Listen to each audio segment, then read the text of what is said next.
Hello and welcome to Man's Model Moments. In my last Temu video I talked about armour and dioramas. This time I want to stay on the same sort of scenic vein, but turn my eyes seaward. Yes, that's right, we're going to be looking at ships today. I'll go ahead and put up the QR link for the Temu app, together with my discount code so you can pick up some bargains today.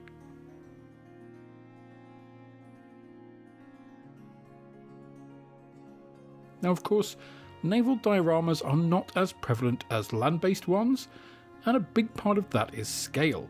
Ships are huge, and the distances between them are usually enormous, so creating accurate dioramas in miniature usually means going to very small scales of several thousand to one, or by having them in port.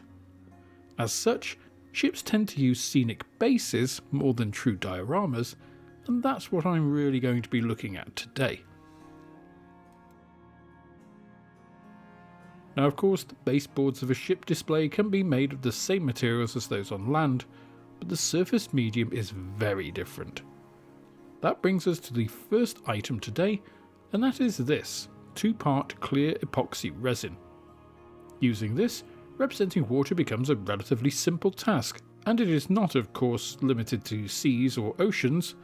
Lakes, ponds, puddles, even a bucket of water can be made with this stuff.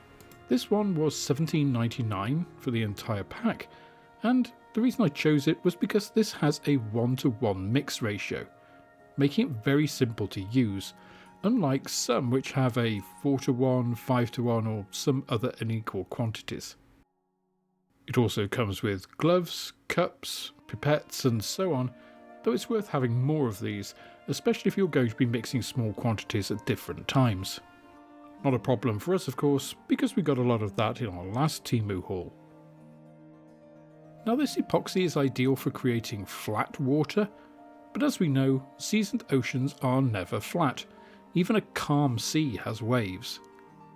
For that we ideally need a different material that can hold its form more easily, so we can sculpt it into waves and ridges.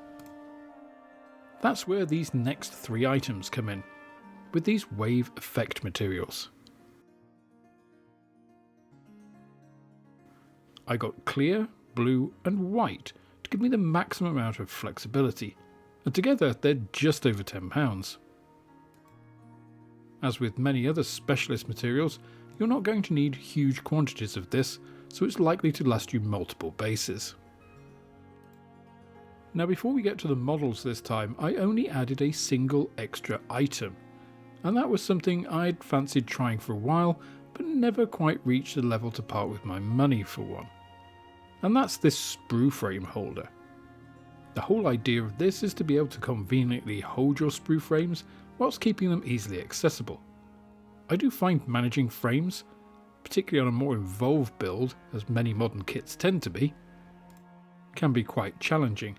And I'm looking forward to trying the simple tool out to see if it becomes part of my regular building method. Now I just want to take a moment to thank all of you who have supported me directly through YouTube memberships and Patreon. This really does keep the channel going, and without you it would be very difficult for me to be able to continue doing this. Now if you're only just seeing your name on here for the first time, it's because I update this monthly, and if I've prepared some videos ahead of time, then there may still have the old list on, even if the list has been updated since then.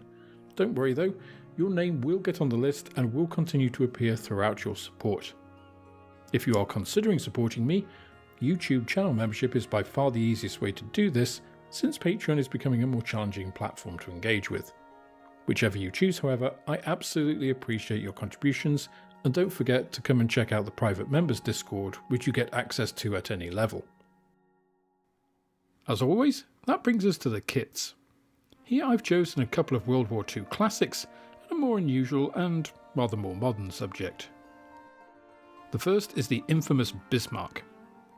This was a name that struck fear into the hearts of Allied sailors during her brief career, with her obliteration of the HMS Hood elevating her reputation massively, until of course she was hunted down and destroyed in a combined aerial and surface vessel assault. There are 2 options when buying this kit, both with and without the wooden deck option. So I opted to go the extra mile and include the deck to see what it added to the overall look. This kit is actually from Mini Hobby Model, a trumpeter reboxing or recasting company.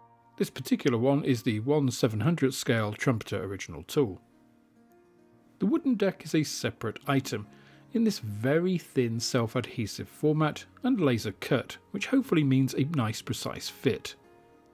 Not being a huge naval modeler, I've never actually used one of these decks before, so it'll be interesting to see how that goes. The set also comes with some very fine black chain for the anchors too, which is a nice additional touch. To balance this Axis heavy hitter, I also got another famous battleship, this time the American USS Arizona. Today this is a powerful symbol of the US entry into World War II. That's because she was sunk in the Japanese attacks on Pearl Harbor, when a bomb caused her magazine to detonate, effectively tearing her in two. Arizona did have a long career before this event, her keel being laid down back in 1914, with her first setting sail in 1917. She was modernised several times during her career and even appeared in the James Cagney film Here Comes the Navy in 1934. This kit is again from Trumpeter, and like the Bismarck is in 1/700th scale. Like the Bismarck, I also got the additional wooden deck for the Arizona. In for a penny, in for a pound, I guess.